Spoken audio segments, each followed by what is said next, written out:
Então vamos dar início ao nosso estudo dessa noite no livro Depressão e Obsessão, Como se Libertar, que é o capítulo 4 desse livro. Mas vamos ver aqui a introdução, extraída do livro Fonte Viva, capítulo 108. Ninguém vive só. Nossa alma é sempre núcleo de influência para as demais. Nossos atos possuem linguagem positiva. Nossas palavras atuam à distância. Achamos-nos magneticamente associados uns aos outros. Acautela-te, pois, com o alimento invisível que forneces às vidas que te rodeiam. Então vamos fazer aqui algumas observações para dar início ao nosso estudo. Então, Emmanuel aqui deixa bem claro que, na verdade, através das energias magnéticas, das energias vibratórias provenientes da nossa atuação como espíritos encarnados, junto a nossos irmãos também, os desencarnados, estamos reciprocamente trocando influências. E ele coloca isso de uma forma bem detalhada quando ele diz o seguinte: nossa alma é sempre núcleo de influência para as demais. Nossos atos possuem linguagem positiva. Nossas palavras atuam à distância. Então, há uma impregnação magnética que normalmente as pessoas que têm certa sensibilidade percebem, inclusive nos relacionamentos humanos comuns, em vários ambientes. Há um clima vibratório transmitido e compartilhado que, dependendo da intensidade boa ou ruim, é perceptível pelos outros que estão ali envolvidos. E Emmanuel continua dizendo: achamos-nos magneticamente associados uns aos outros. Então há uma influência que se parte nos vários ambientes onde nós atuamos. A família onde nós vivemos, os parentes, exercem ali um nível de influência recíproca. No trabalho, na instituição religiosa, aonde nós gastamos um certo tempo de contato humano, não há como não emitir influências e receber influências. Achamos-nos magneticamente associados uns aos outros, e por isso Emmanuel conclui dizendo o seguinte: acautela-te, tem cuidado, pois com o alimento invisível que fornece as vidas que te rodeiam. Por quê? Há a nível magnético, através do pensamento nosso, um potencial de energias que tanto podem levar saúde como podem se traduzir em doenças. Então, as vibrações que se associam aos ideais do bem, da fraternidade, dos ensinamentos do Cristo, estabelecem um clima todo propício, quer seja para espíritos encarnados ou para os espíritos desencarnados, em termos de harmonia, propiciador de equilíbrio, cura e tratamento. Por outro lado, as emanações que são impregnadas por sentimentos e emoções de desequilíbrio, de inveja, de ódio, de ciúme, de animosidade, se traduz num nível vibratório e magnético que abre campo a desequilíbrios orgânicos, a instalação de doenças. Por isso é que ele diz aqui: acautela-te, pois, com o alimento invisível que fornece as vidas que te rodeiam. Inclusive, fechando aqui essas observações, essas vidas também estão estabelecidas nos micro-organismos que compõem o nosso corpo, as nossas células. Elas recebem o impacto dos hábitos mentais emocionais e dos sentimentos que nós alimentamos ao longo do dia e que podem traduzir-se em fortalecimento, equilíbrio e saúde, ou em fragilidade, doença e desarmonia. Então vamos entrar nessa temática hoje, como se libertar da depressão e obsessão. É o penúltimo capítulo desse livro, Depressão e Obsessão, do projeto Espiritizar. Primeiro, é fundamental lidarmos com as suas causas, para gradualmente transmutá-las. O orgulho e a rebeldia, geradora do perfeccionismo e da culpa, que lhe é consequente, deverão ser trabalhadas na intimidade da criatura, de modo a serem transformados pelo esforço continuado, paciente e perseverante. Vamos analisar esse tópico.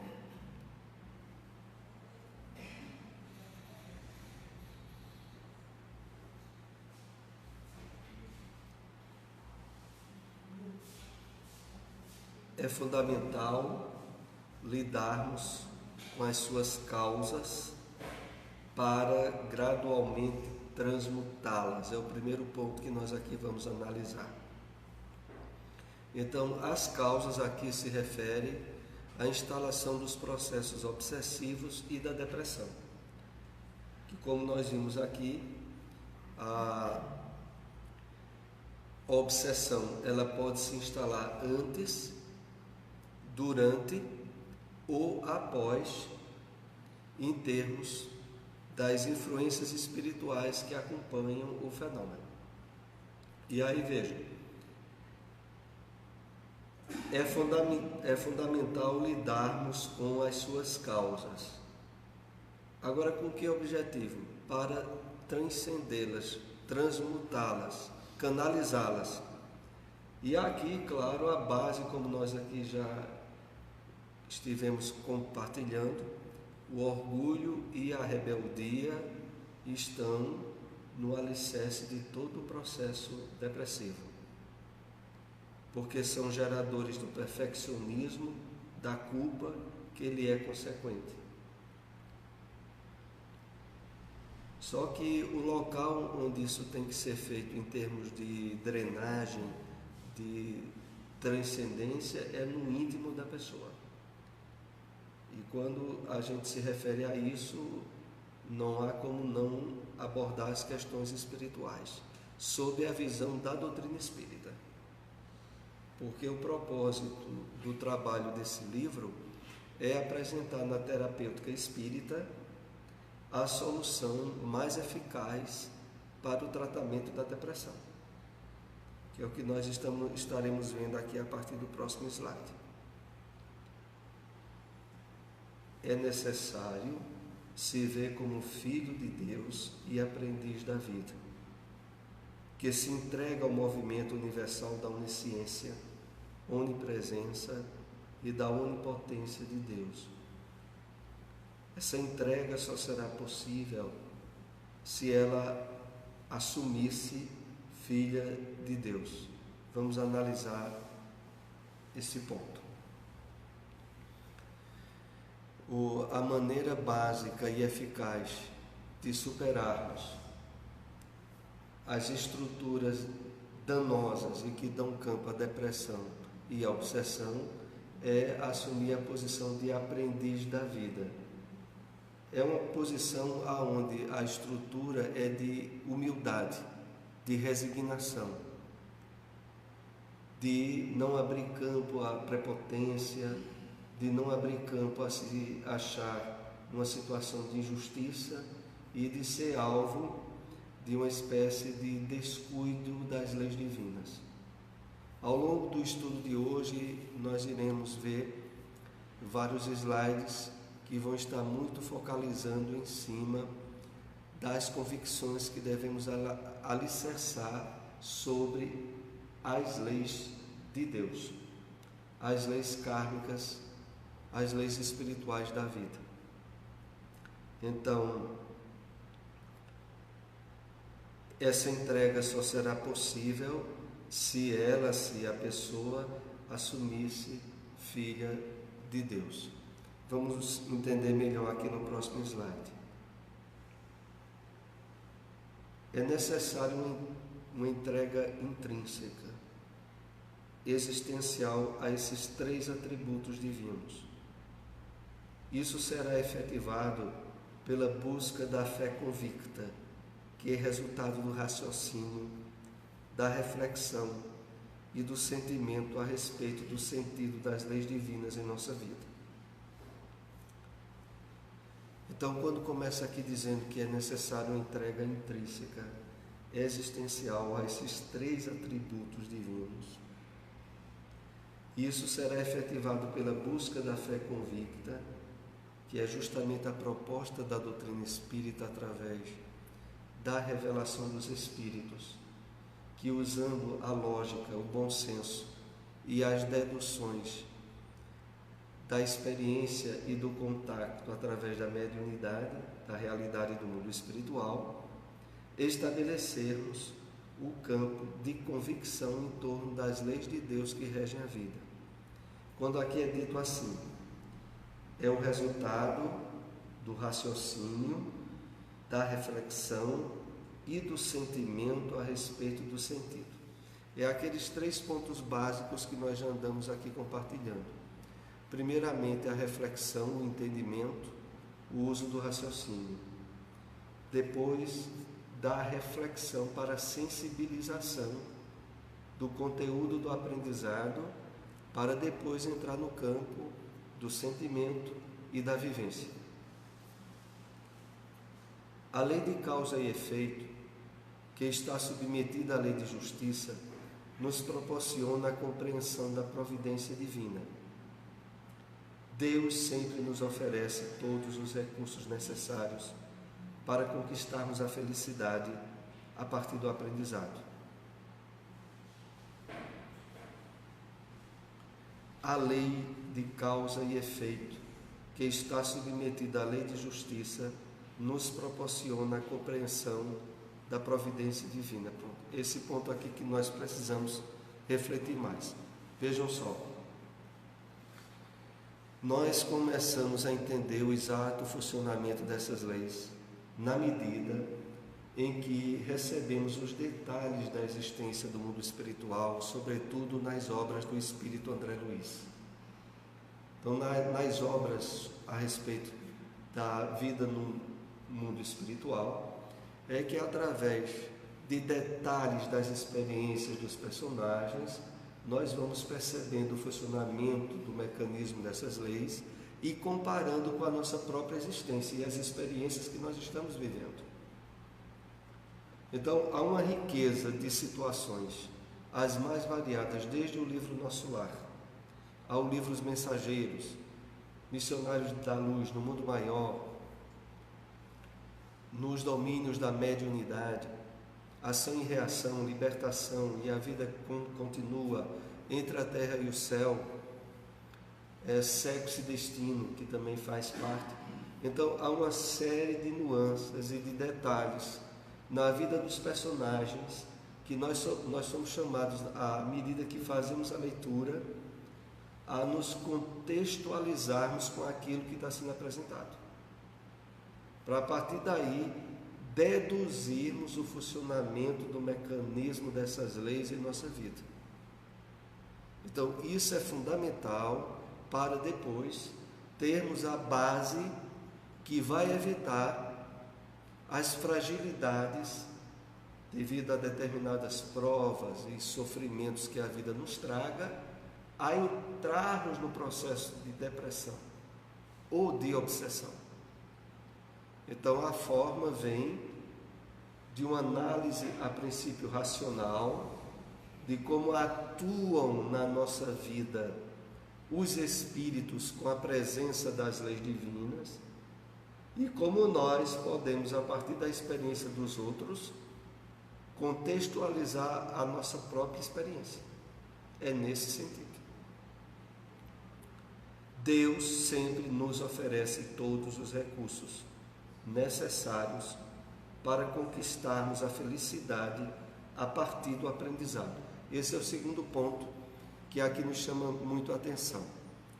É que quando passamos a compreender o funcionamento dessas leis, um fator determinante e certo é o seguinte: esse é um fator determinante importantíssimo, é que nós passamos a perceber que o objetivo central das leis divinas é a felicidade nossa, é a plenitude existencial. E nessa plenitude todos somos alcançados, sem exceção.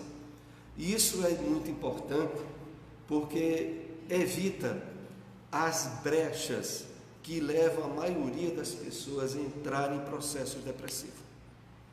Porque a brecha que leva é a pessoa se achar injustiçada, é se achar desprezada por Deus e pela vida, é achar que para ela as coisas não funcionam como funciona para as outras pessoas. Então, o que vai evitar esse tipo de situação é justamente o estudo, a compreensão, a sensibilização a como essas leis funcionam na nossa vida.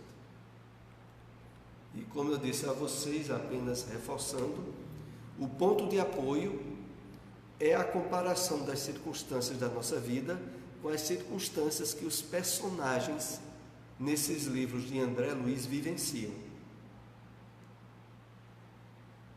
Ainda tem muitas pessoas, muitos espíritas, que quando leem essas obras, que nós estamos aqui fazendo muita referência às obras da vida no mundo espiritual de André Luiz, leem um livro como se fosse uma história dos outros e quase que para os outros, mas que não tendo nada a ver com a experiência pessoal dela.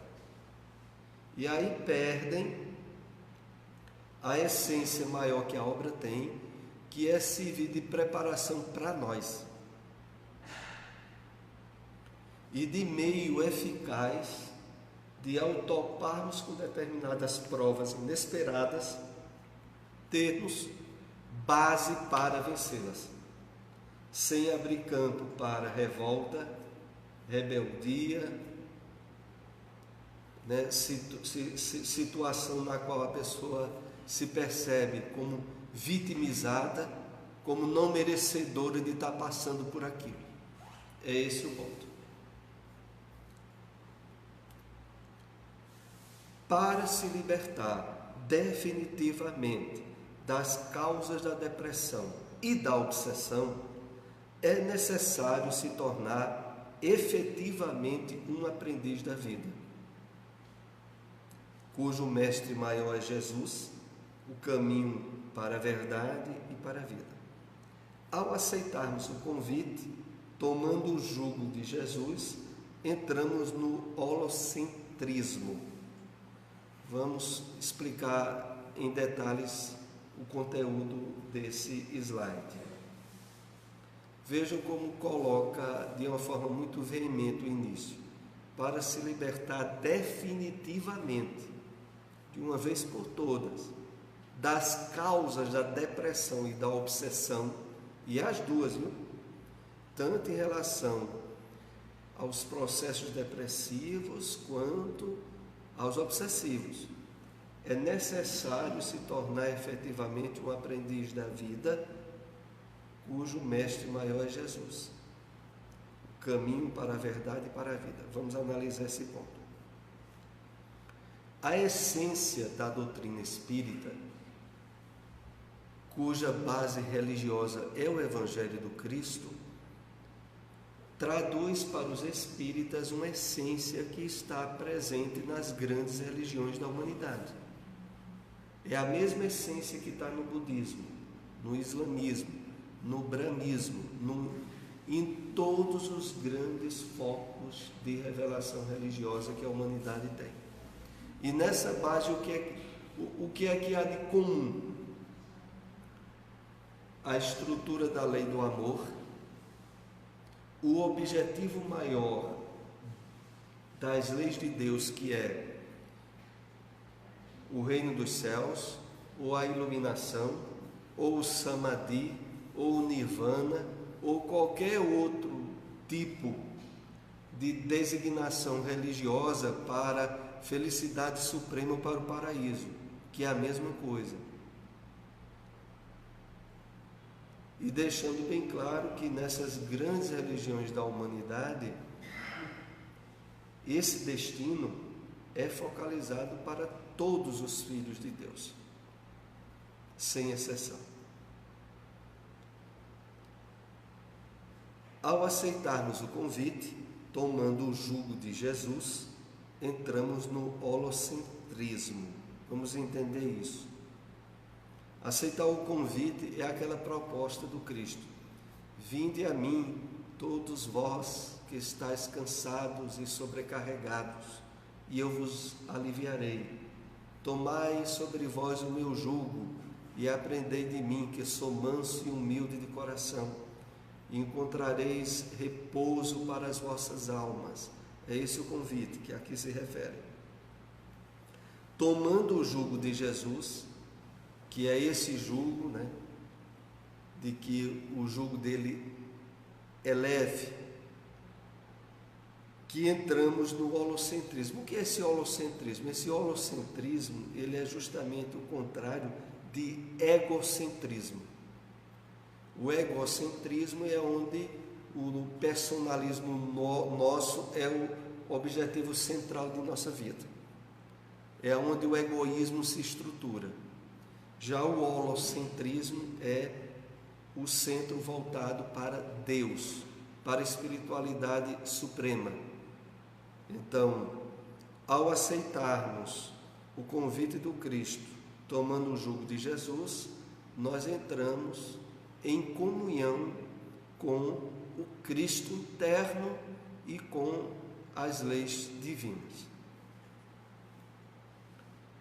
É o caminho da libertação definitiva das causas da depressão e da obsessão. Em essência, é todo o trabalho que nós realizamos em termos de espiritualização, de cada vez mais ampliar o conhecimento e a certeza nossa dos objetivos maiores da vida, que não são os objetivos materiais. Na medida em que a gente vai ampliando a área de contato, de comunhão e de sensibilização a esse conhecimento através da vivência, nós estamos nos imunizando aos processos obsessivos e depressivos. Essa é a questão. A depressão, ela se coloca como o fruto mais amargo do materialismo, que é o que tem se desenvolvido e ampliado muito de uma forma geral na humanidade. O fruto é a depressão disso. A essência e a base que de fato liberta dos processos depressivos é a espiritualização, que aqui é colocada em outros termos, em outras palavras. Qual o significado de amar a Deus de todo o nosso coração, de toda a nossa alma e de todo o nosso pensamento ou entendimento, como diz a Bíblia? Significa amar as leis divinas presentes em nossa consciência, em nível de saber de todo o pensamento, do sentir de todo o coração e do vivenciar de toda a alma, num processo de fidelidade consciencial, tornando-nos seres conscienciais. Então, esse é o significado de amar a Deus de todo o coração, de toda a alma e de todo o pensamento. Então, tem a ver completamente com o pensar, sentir e vivenciar. Então, só na medida que esses três verbos se conjugam, é que nós, de fato, estamos amando plenamente a Deus e estamos nos imunizando aos processos depressivos ou obsessivos. O interessante de tudo é que, para que isso ocorra, é imprescindível o quê? Conhecer o funcionamento e o mecanismo das leis divinas. Onde está o funcionamento e esse mecanismo? Na lei de causa e efeito. E como percebemos esse funcionamento? Através dos livros mediúnicos, da mediunidade, através de obras como nós citamos, de André Luiz. Também não podemos deixar aqui de fazer referência às obras de Manuel Filomeno de Miranda, pela mediunidade de Valdo Franco. Obras também de Ivone do Amaral Pereira, que também traz muito conteúdo sobre o funcionamento dessas leis divinas no mundo espiritual e entre nós. Então é preciso, ao máximo, lermos, compreendermos como é que essas leis funcionam, para a partir daí, tendo a compreensão e o entendimento elaborado, sentir esse funcionamento em nossa vida. Sentir vai vir desde a percepção das próprias provas, das dificuldades existenciais que nós estamos tendo, para aí dar o último passo, que é o quê? Colocar em prática esse conteúdo através de uma mudança radical da forma de encarar a vida e dos objetivos maiores que nos trouxeram à presente encarnação. É aí que nós conseguimos, de fato, resolver a questão. É claro que contra isso existe muita coisa, desde a sociedade materialista, que vai desdenhar de objetivos de espiritualização que nós estejamos cultivando. Então a gente já tem um opositor grande, o materialismo do mundo em que nós estamos encarnados. O segundo opositor grande, todos os hábitos, vícios e desequilíbrios a que estivemos envolvidos nessa vida e em vidas anteriores, que vão de encontro à espiritualização nossa. E o terceiro, que não podemos esquecer, os companheiros, os amigos do passado espiritual delituoso. Parte deles se encontram no mundo espiritual, outra parte deles estão na Terra encarnados e fazem parte dos ambientes em que habitualmente nós convivemos. Lar, casa, ambiente de trabalho, vida social e religiosa. Nesses lugares nós reencontramos almas queridas e almas que nos detestam. Espíritos que nos ajudarão a crescer e a evoluir, e espíritos que estarão fazendo o máximo para puxar o tapete, nos derrubarmos e nos envolvermos com sofrimento e infelicidade. Não é uma luta pequena.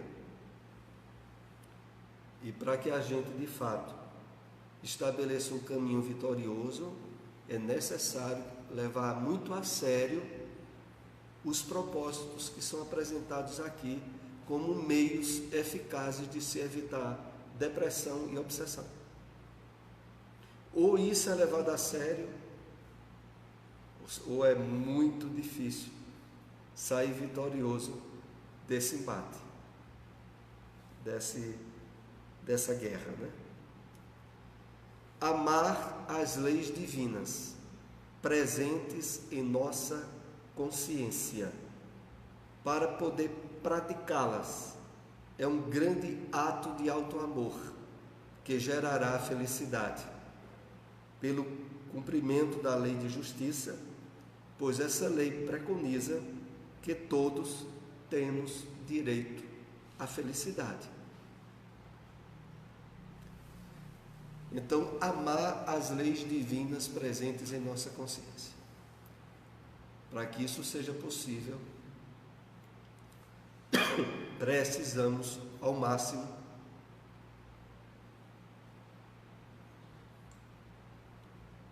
como havíamos dito, entender o funcionamento dessas leis. Há um livro de um autor espiritualista, que eu me lembro aqui, que é muito recomendável para entender também o funcionamento dessas leis, que é Pietro Baldi. Ele escreveu um livro chamado A Lei de Deus. Pietro Baldi também vai mostrar de forma minuciosa como funcionam essas leis na nossa vida e no mundo espiritual e em todo o universo.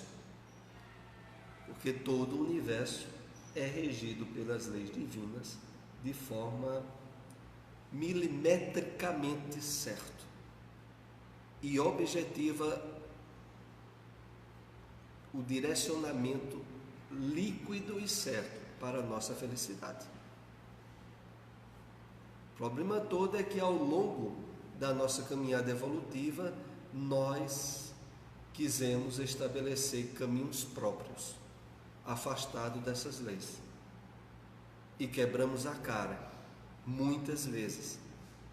O problema todo é que mesmo agora, numa fase nova de despertamento de consciência como nós estamos tendo na presente reencarnação, muitas vezes ainda queremos ser teimosos em querer a felicidade ao nosso modo e não ao modo da proposta das leis divinas. E aí muitas vezes ainda abrimos campo para a instalação de processos obsessivos e de depressão.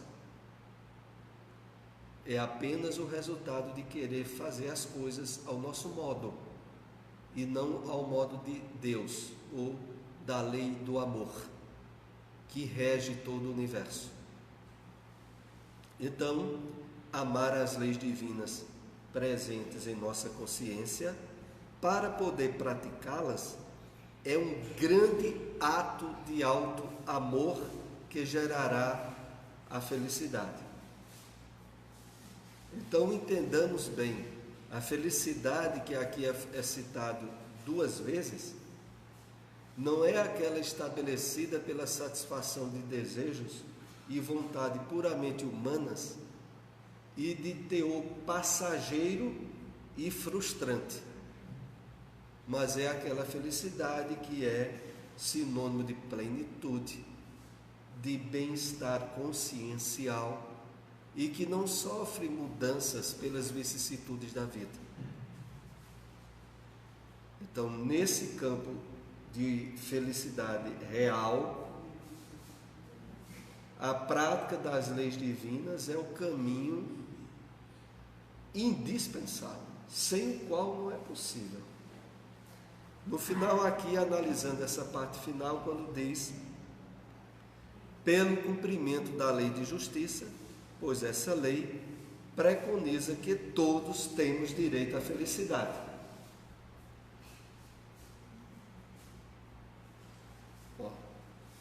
Para entendermos, aceitarmos, isso está bem aprofundado no nosso íntimo, é necessário que vislumbremos que a presença de pessoas inamistosas,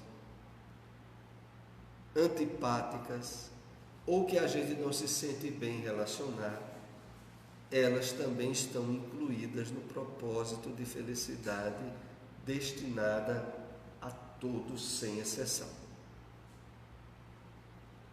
Então não vai ser a felicidade apenas de meus parentes ou dos meus entes queridos, mas de toda a humanidade.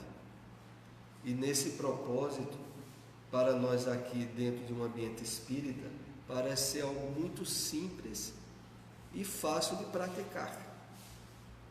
Só que lá fora, no mundo materialista, isso é muito difícil de praticar, principalmente quando interesses materiais são alvo de algum prejuízo por pessoas do relacionamento nosso. E geralmente, com certa facilidade, as pessoas dizem: preocupa não, Deus está vendo. E é claro, já desejando que alguma coisa não muito agradável aconteça com ela.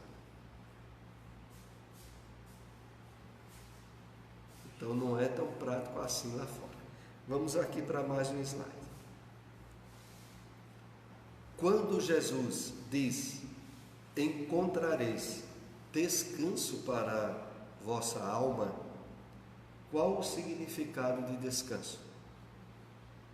Significa serenidade de consciência, tranquilidade e paz no coração, harmonia interior, resultantes do desenvolvimento do comportamento consciencial para se viver em equilíbrio existencial. Vamos analisar esse, que é o último slide do nosso estudo dessa noite. Alguém quiser café, tem café ali que Geraldo trouxe. Se tiver com algum sono, alguma coisa, vou pegar ali mais um pouco. Então, vamos conversar aqui sobre esse último slide, Quando Jesus diz: encontrareis descanso para a vossa alma, qual o significado de descanso? Porque primeiramente nós aprendemos de forma muito clara pela espiritualidade que o espírito está sempre em atividade, O próprio Cristo havia dito: o Pai até hoje trabalha e o seu Filho também. Então esse descanso aqui não é em termo de espraimento ou preguiça física. Não tem nada a ver nessa linha de entendimento. Então, encontrareis descanso para a vossa alma. Qual o significado de descanso? É o resultante natural, espontâneo, de estarmos num clima de harmonia e serenidade interior. É o que faz com que, muitas vezes, mesmo estando encarnados, em atividades físicas que podem ser até pesadas, pode ser até em atividades físicas pesadas, a pessoa trabalha várias horas e desde que esteja já habituada àquele tipo de trabalho, ela não se sente exausta, exaurida, porque efetuou o trabalho num clima de harmonia e de bem-estar íntimo. Quando é o contrário, mesmo que a pessoa faça um trabalho burocrático, que não exerça desgaste físico, mas se ela mantiver dentro dela um nível de contrariedade, de aversão, de estar trabalhando forçadamente, com poucas horas há um desgaste,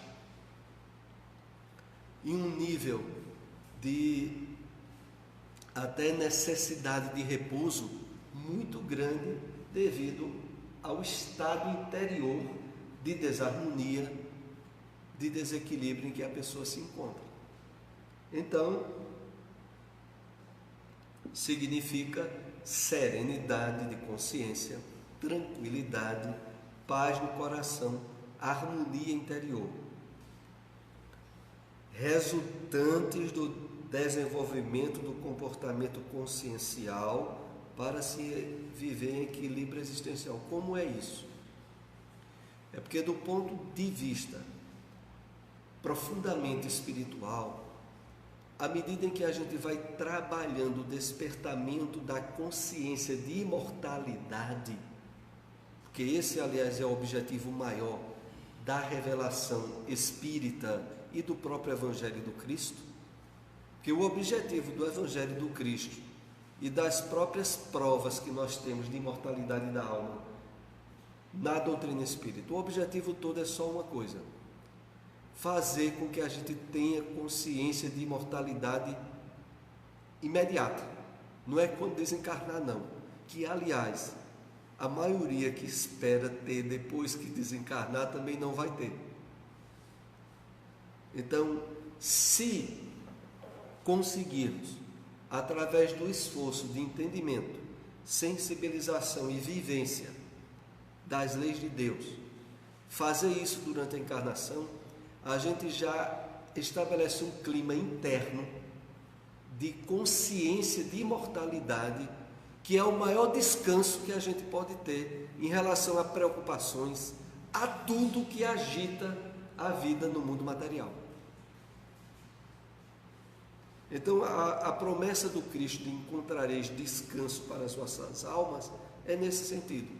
É que Jesus despertando em seus discípulos a consciência desperta de imortalidade, tudo está resolvido. As nossas preocupações já estão resolvidas. Não há razão para ansiedade, muito menos para infelicidade ou processos depressivos ou obsessivos. É esse o objetivo. Pois não, Roseli?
Veja, é por isso que nesse estudo eles alicerçam 3 pontos básicos.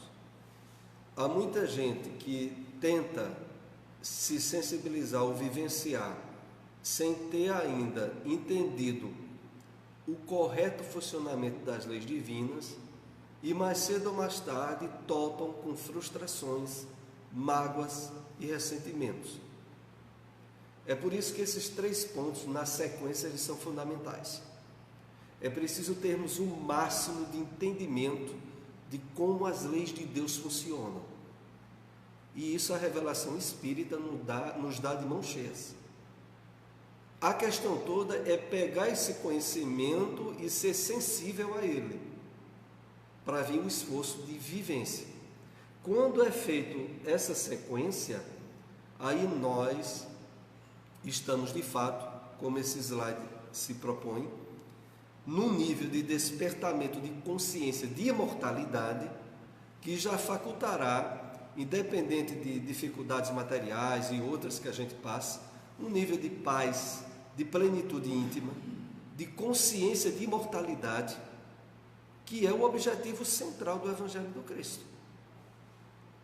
Então, é preciso, outra vez aqui eu faço um realce em cima disso, para que a gente se sensibilize bem e vivencie com qualidade. É preciso ter um bom entendimento de como funciona as leis de Deus. Esse entendimento vem da revelação do mundo espiritual, e em detalhes nós temos nos livros espíritas.